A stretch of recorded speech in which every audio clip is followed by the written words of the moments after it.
Have you ever left a hangout with a friend feeling worse? There wasn't a big fight or any drama, but you just feel drained, kind of anxious, and maybe a little small. If that sounds familiar, you might have a secretly toxic friend. This video is for anyone who's ever had that feeling and couldn't put their finger on why. We're going to find your finger. A secretly toxic friendship isn't about some dramatic movie-style betrayal. It's way sneakier. It's a weird mix of genuinely good times and these quiet, draining patterns that make you question yourself. You start wondering, wait, am I being too sensitive? Let me just say, no. Your feelings are your check engine light, and they are valid.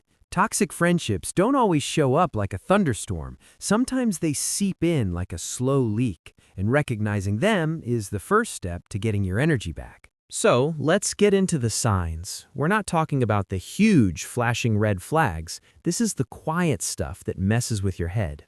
Sign number 1, they're an energy vampire. This is the big one. Just notice how you feel after you see them. Are you energized and happy, or do you feel like you need a 3-hour nap? Healthy friendships are a two-way street, but with a toxic one, it often feels like they're your unpaid 24/7 therapist. You'll listen to their problems for hours, but the second you need to talk, they're suddenly busy, or they just give you a, "That's rough, buddy," before changing the subject. Sign number 2, they deal in backhanded compliments. The classic. These are comments that pretend to be compliments, but are actually little digs designed to knock you down a peg. For instance, you get a promotion, and they say, "Wow, that's great. They must have been desperate to hire someone." Or my personal favorite, "I just love how you'll wear literally anything." It's passive aggression disguised as praise, and it's meant to make you feel insecure. Sign number 3, they can't genuinely be happy for you.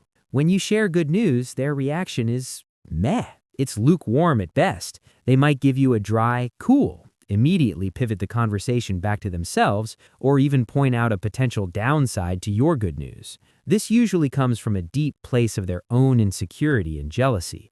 Your win doesn't feel like a win for their friend, it feels like a loss for them. Sign number 4, they're your covert competitor. Instead of feeling like you're on the same team, you feel like you're in a quiet competition you never even signed up for. They're always trying to one-up your stories, comparing their job or relationship to yours, or they get weirdly possessive when you hang out with other people. Friendship is about collaboration, not a constant, unspoken contest. Sign number 5, they don't respect your boundaries. It always starts small. You say you're tired and can't hang out, and they guilt trip you until you do. You say you don't want to talk about your ex, and they keep pushing. Pushing those small boundaries is a test to see what they can get away with. It shows that they don't really respect you as a person with your own needs.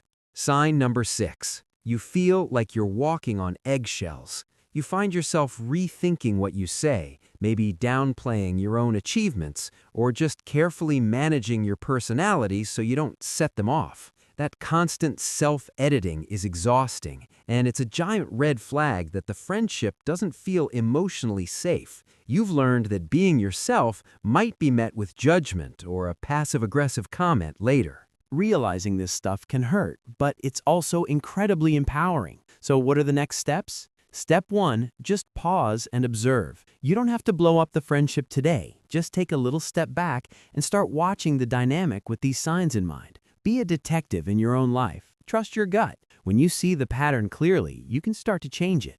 Step 2, set one tiny boundary. You don't need a massive, dramatic confrontation. Start small. If they're the friend who calls to vent for an hour straight, try saying, "Hey, it's great to hear from you. I've only got about 10 minutes before I have to run." That's it. Their reaction will tell you everything. A good friend will say, "No problem." A toxic friend will make it about them.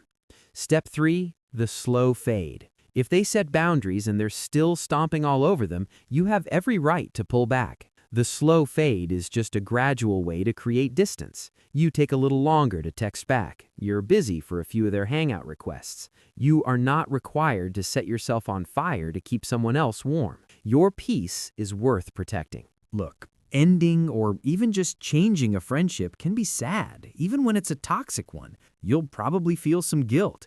but you absolutely deserve relationships that fill you up, not drain you. You deserve friends who are your biggest cheerleaders and who know how to listen. You are not too sensitive for wanting a friendship that feels like a safe harbor, not a battlefield. If any of this hit home for you, share your experience in the comments. It's amazing how reading other people's stories can make us all feel way less alone. And hey, if you found this helpful, please like and subscribe for more content on building a life with healthier, happier relationships. You deserve it.